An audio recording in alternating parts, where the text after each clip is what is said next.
Que Dios bendiga a cada uno de ustedes. Gracias por darnos esta enorme bendición de poder acercarnos a través de la reflexión de la palabra de nuestro Dios a cada uno de ustedes en sus respectivos hogares.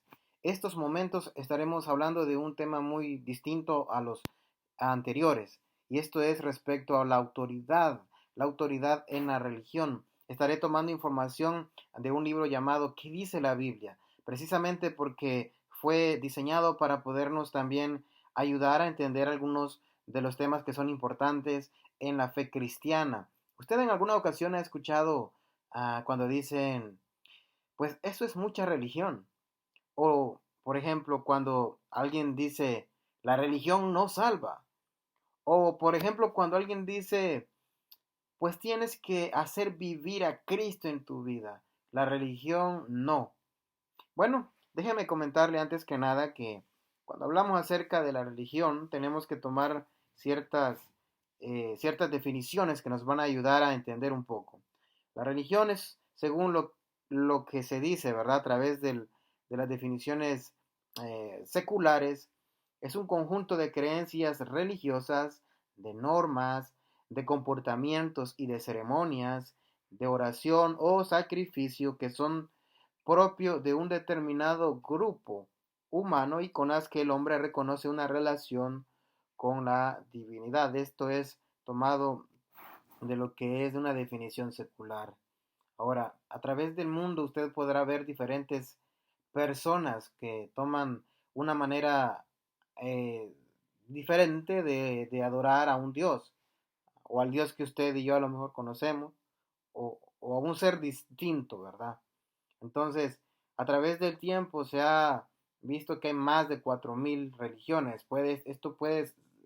Las cifras pueden variar, ¿no? Según las fuentes, ¿no? Pero al final son demasiadas este, las, los grupos o las personas que adoran a un ser y que adoran a este ser de una manera diferente a las de otros. Entonces, tenemos como lo que es la idea del monoteísmo, o monoteístas, los politeístas, aquellos que creen que hay un solo Dios, o aquellos que creen que hay diferentes dioses y que se puede adorar a uno de ellos y no importa, ¿verdad? Cómo se haga, lo importante es enfocarse en una adoración a uno de ellos. Hay diferentes maneras. A través del tiempo nosotros hemos observado, usted puede conocer lo que son grupos del cristianismo, lo que son grupos del islamismo, el hinduismo, budismo, diferentes personas, diferentes grupos, diferentes formas de adorar a un ser. Ahora, quiero que veamos algo muy importante. Para el cristiano tiene lo que es este libro. Este libro, como usted puede ver, todos tenemos diferentes um, tamaños, en diferentes lenguajes, idiomas, y tenemos lo que llamamos la Biblia. La Biblia básicamente puede observarse dentro de ella lo que es el plan perfecto de Dios para salvar al hombre pecador y que es a través de Cristo. Ese es el núcleo, ¿verdad? El centro de este libro. Maravilloso. Ahora, pero cuando nosotros vemos esto, observemos o preguntemos, ¿no? ¿Es religión algo correcto? ¿Es la religión buena? Hay diferentes religiones en el mundo y claro que sí hay diferentes religiones. Tenemos más de 4.000, como anteriormente les comentaba. Las cifras pueden variar, pero hay más de 4.000 religiones, todas con diferentes formas y algunas de ellas con diferentes seres a quienes se le dirige esa adoración. Pero para poder entender acerca de que la religión realmente es buena, déjeme darle una definición latina, en donde la definición latín da como significado lo siguiente: acción y efecto de amarrar o sujetar fuertemente con Dios. Entonces, en base a esta definición, Cristo, hay algunas frases que dicen, Cristo no vino a ser religión. Bueno, realmente si lo vemos con la definición correcta de la palabra religión, pues realmente Cristo sí vino a ser una religión. Y esto es porque hizo una relación que el hombre había ausentado con Dios. Cristo viene y él dice en Juan capítulo 14, verso 6, yo soy el camino, la verdad y la vida, y nadie viene al Padre si no es por mí. Lo que hace Cristo es hacer que la humanidad nuevamente pueda tener esa relación con el Creador, con Dios. Cuando la persona obedece el Evangelio, viene a establecer una relación ya de hijo con padre.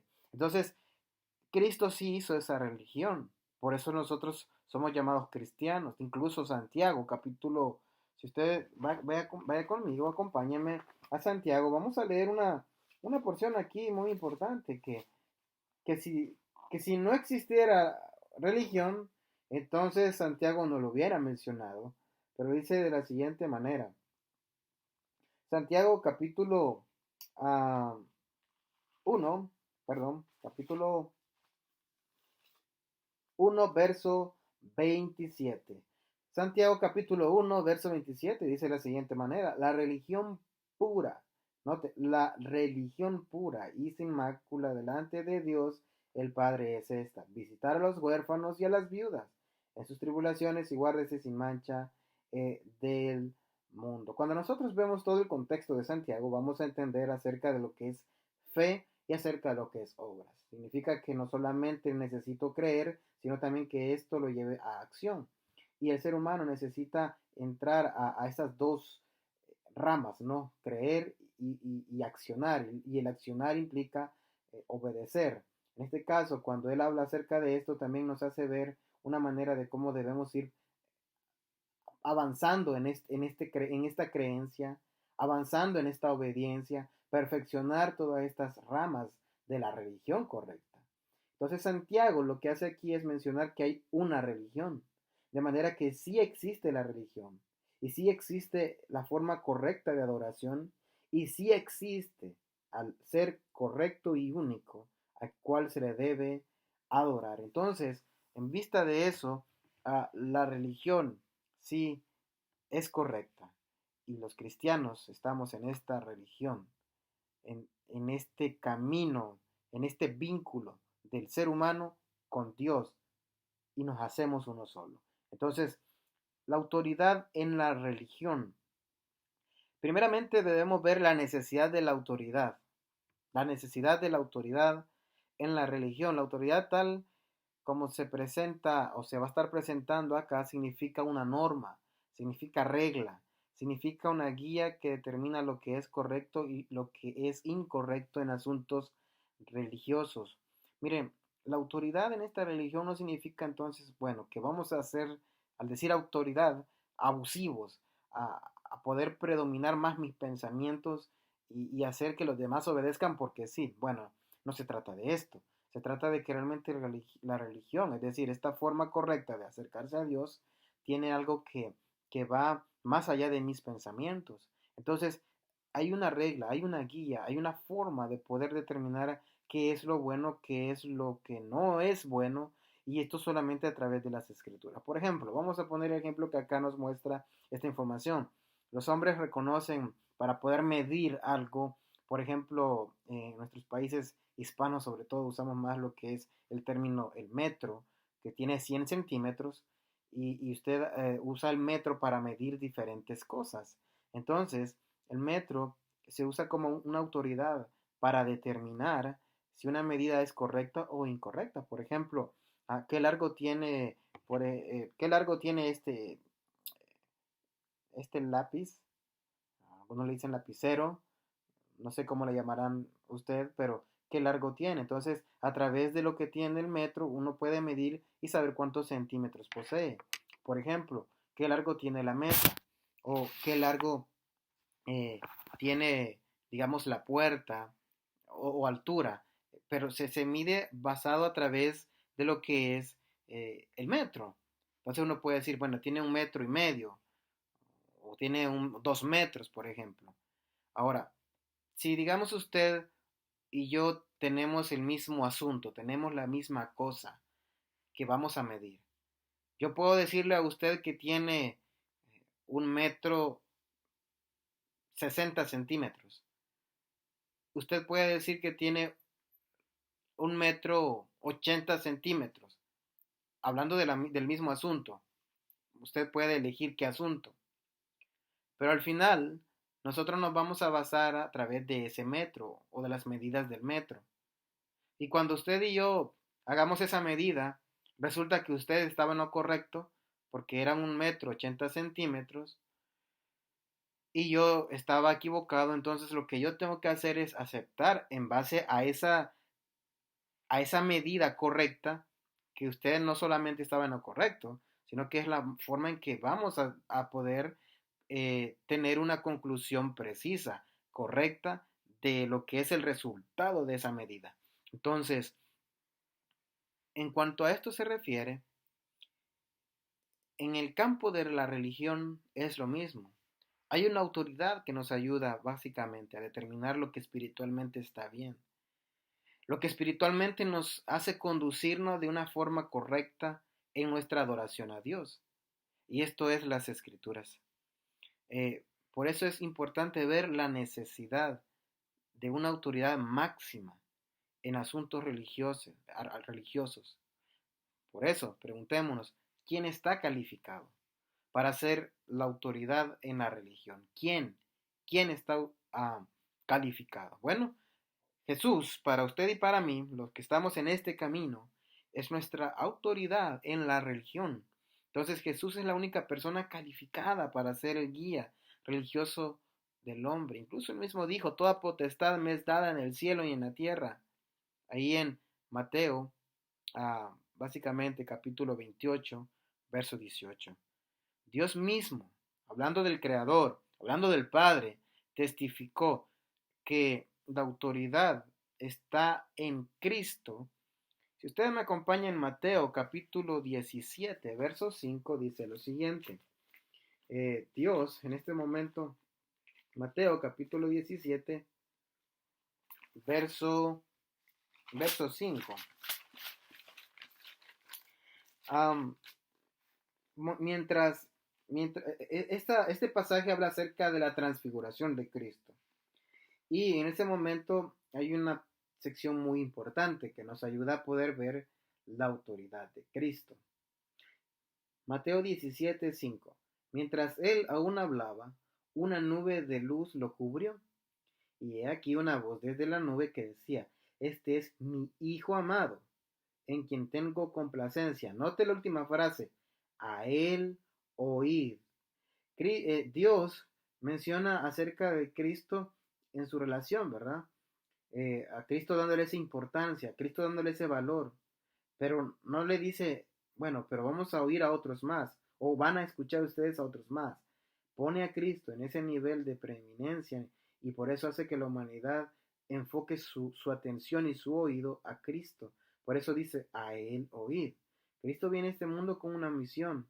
La misión es que el ser humano pueda establecer esa relación nuevamente con el Creador, con Dios, y hacerlo Padre, y hacer si no ha tenido esta bendición de ser bautizado para perdón de sus pecados, serlo también un hijo.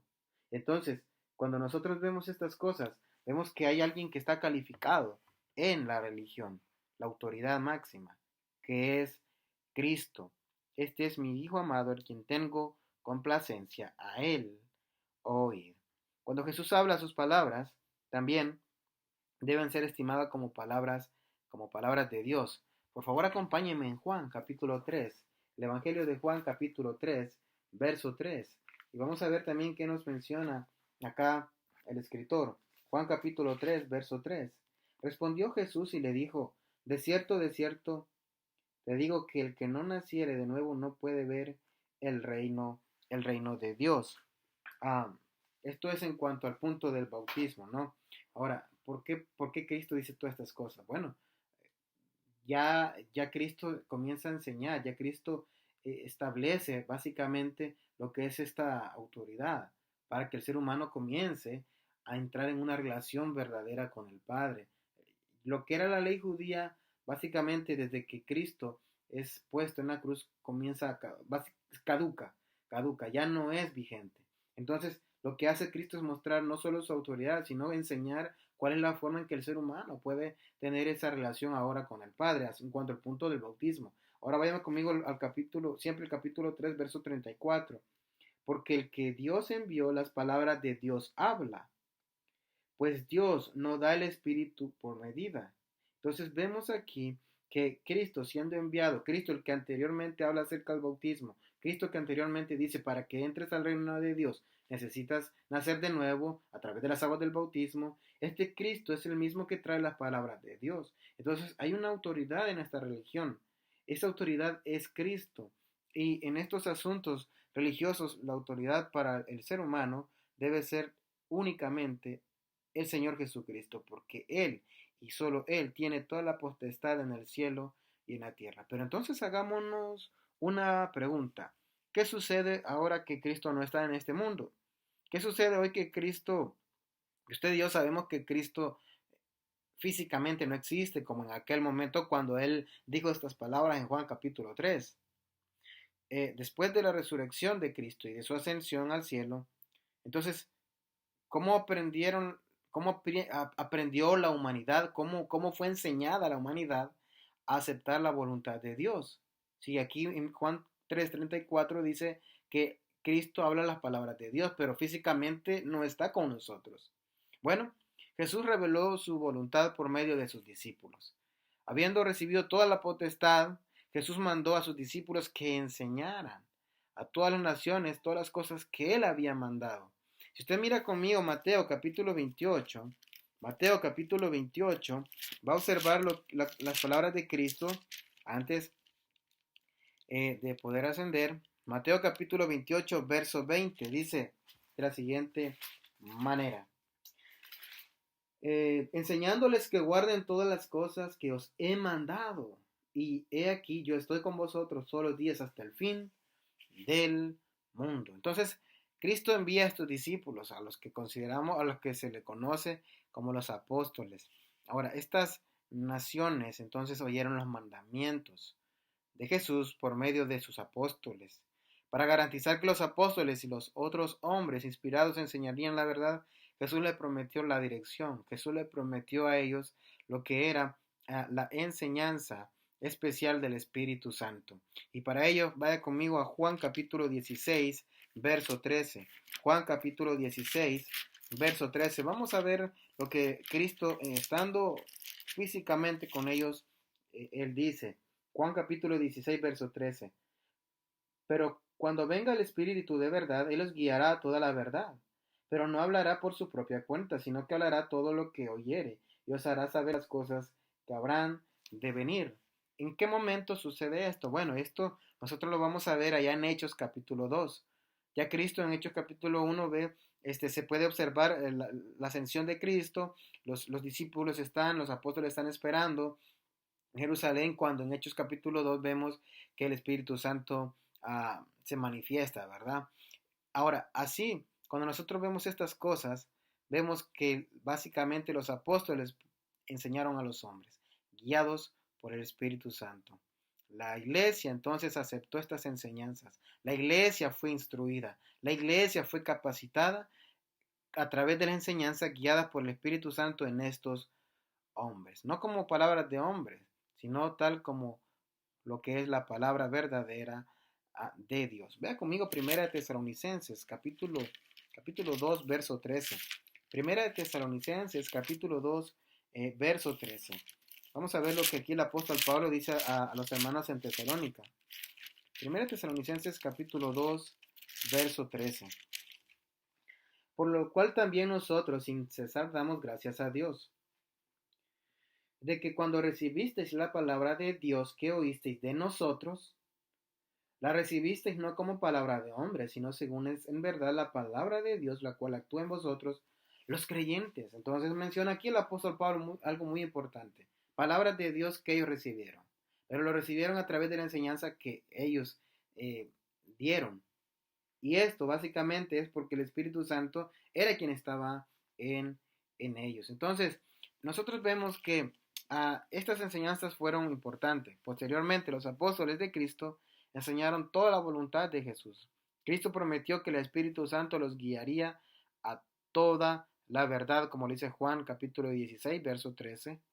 Pablo anunció más tarde no he rehuido anunciaros todo el consejo de Dios. Hechos capítulo 20, verso 27. Entonces, los apóstoles escribieron sus enseñanzas en lo que nosotros hoy tenemos completamente, lo perfecto, la Biblia. Afortunadamente, los apóstoles y los otros hombres inspirados presentaron sus enseñanzas en forma escrita para las generaciones futuras.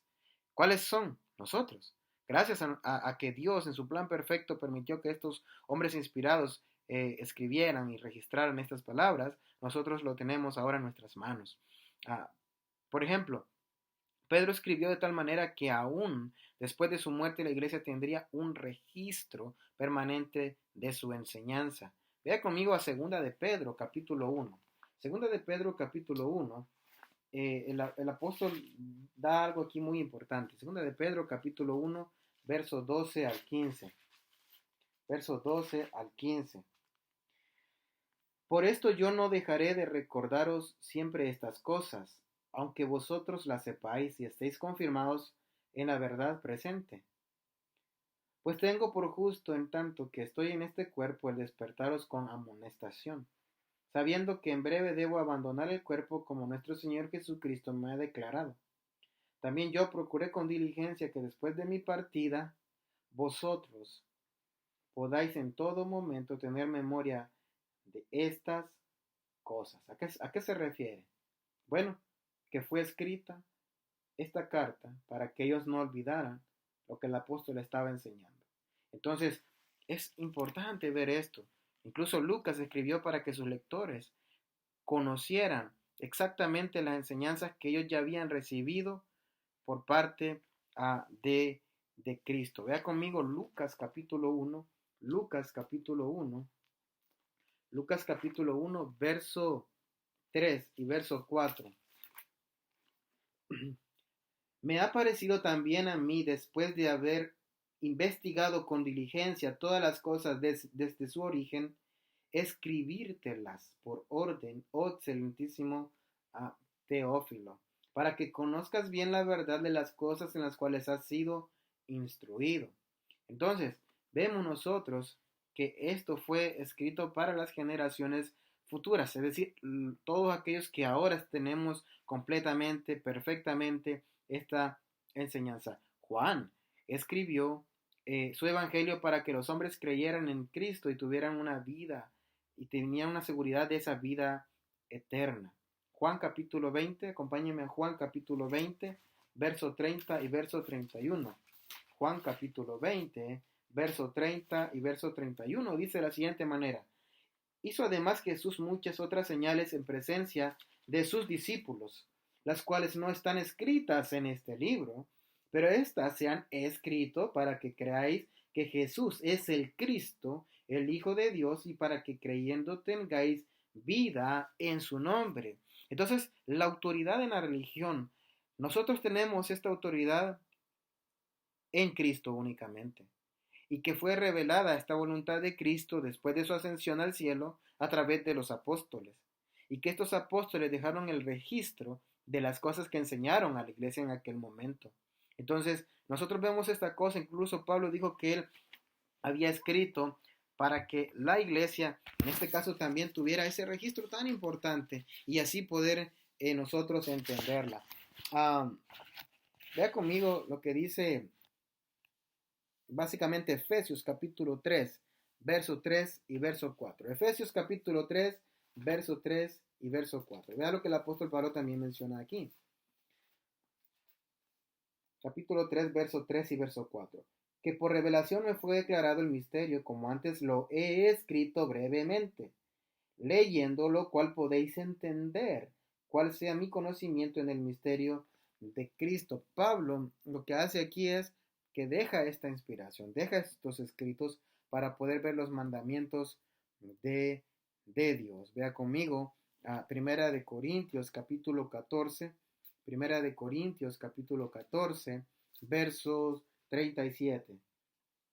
Primera de Corintios capítulo 14, verso 37 dice: si alguno se cree profeta o espiritual, reconozca que lo que os escribo son mandamientos del Señor.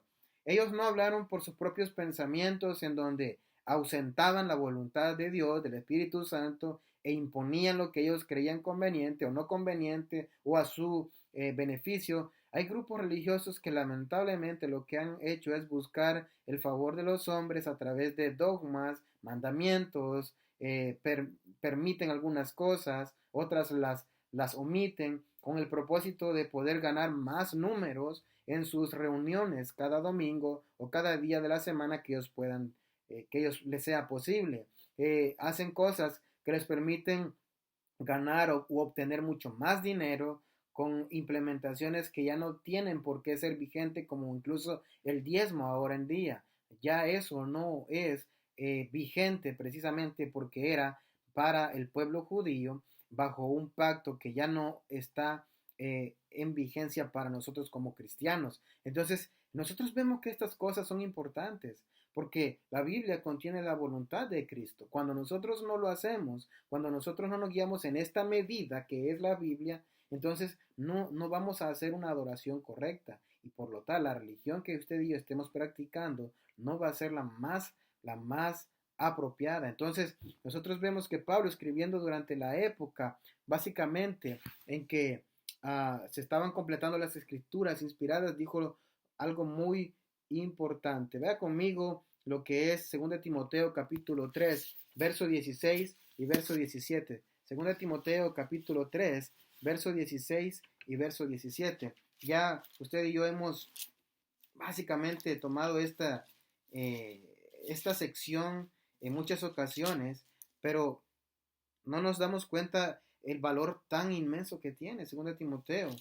Y en cuanto a la Biblia, es algo que también nos va a enseñar. 2 Timoteo, capítulo 3, versos 16 y 17. Dice, toda la escritura es inspirada por Dios y útil para enseñar, para redarguir, para corregir, para instruir en justicia, a fin de que el hombre de Dios sea perfecto, enteramente preparado para toda buena obra. Entonces, esto que usted y yo tenemos, con diferentes idiomas, eh, en diferentes tamaños, algunos más pequeños, otros más grandes, es lo perfecto que se estaba esperando.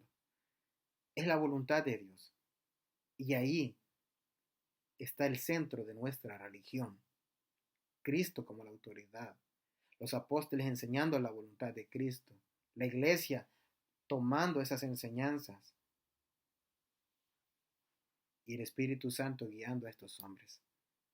Ahora, 2 Timoteo 3, 16, 17 dice que las escrituras contienen suficiente sabiduría para hacer al hombre perfecto. Sin lugar a dudas, el hombre se puede hacer perfecto solamente en todo lo que Dios, en todo lo que Dios quiere. Ve conmigo Colosenses capítulo 4, verso 12. Colosenses capítulo 4, verso 12. Os saluda Epafras, el cual es uno de vosotros, siervo de Cristo, siempre rogando encarecidamente por vosotros en sus oraciones, para que estéis firmes, perfectos y completos en todo lo que Dios quiere. Y Dios quiere que nosotros estemos bien. Dios quiere que alcancemos esa relación pura. Dios quiere que nosotros obtengamos cada día una perfección en nuestras vidas. Y que nuestra adoración, incluso cada primer día de la semana, también sea la más correcta. Cada domingo que usted tiene esta enorme bendición, no vaya obligado a la reunión. Vaya porque tiene el gozo de hacerlo. Vaya porque realmente hubo alguien que entregó su vida a Cristo para que usted tuviera esta enorme bendición de tener esa vida eterna con Él. Vaya porque va a disfrutar de que un domingo, un primer día de la semana, Cristo resucitó. Y por esa resurrección tenemos esta enorme dicha. Y por esa resurrección nosotros hoy tenemos la oportunidad de irnos perfeccionando. Entonces cada parte de la adoración es importante. Tanto la oración, la enseñanza, la atención que se le pone al que predique, la voluntad que se tiene para ir a adorar, el participar de los elementos de la Santa Cena. Muchas veces se hace esto simplemente como rutina, u otros no lo hacen porque no quieren, aquellos que ya salieron de las aguas del bautismo. Pero eso es un gran error, porque los mandamientos están para cumplirse. pero también están para hacerlos con amor, con gozo, con satisfacción, con alegría, porque realmente obtuvimos algo que no nos merecíamos, pero sí lo tenemos. De manera que al ver nosotros esto, vemos la autoridad en la religión, pues Cristo es el que vino a enseñar las palabras de Dios. El Espíritu Santo guió a los apóstoles y los apóstoles dejaron lo que ahora nosotros tenemos como la Biblia. Y la Biblia es la palabra de nuestro Padre Celestial. De manera que le vamos a dejar estos momentos para que usted pueda meditar en lo que ha escuchado, ha leído, ha anotado para poder después leer y pueda comprender que que sí hay una religión, que también hay un único ser que es Cristo, que hubo una inspiración en aquellos hombres para que nos dejaran registrado lo que ahora usted y yo debemos cumplir.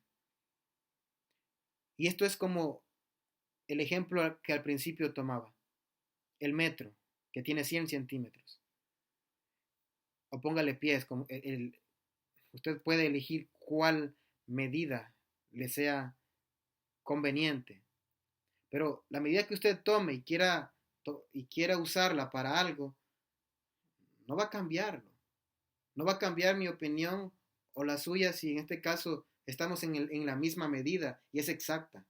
Pero, pero si yo digo una medida y usted dice otra, y vamos los dos con esa misma medida a ver si realmente es lo que yo dije o lo que usted dijo, y si hay una diferencia, entonces lo que hay que hacer es con humildad aceptar cuál es la correcta.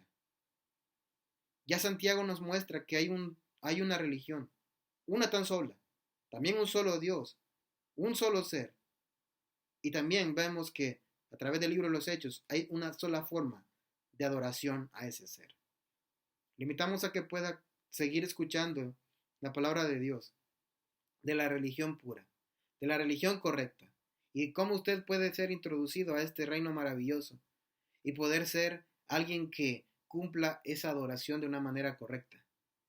Y como decía en el término latín, poder tener ese fuerte amarre o vínculo, tanto del ser humano con el Creador, con Dios. Que Dios bendiga su palabra y bendiga a cada uno de ustedes.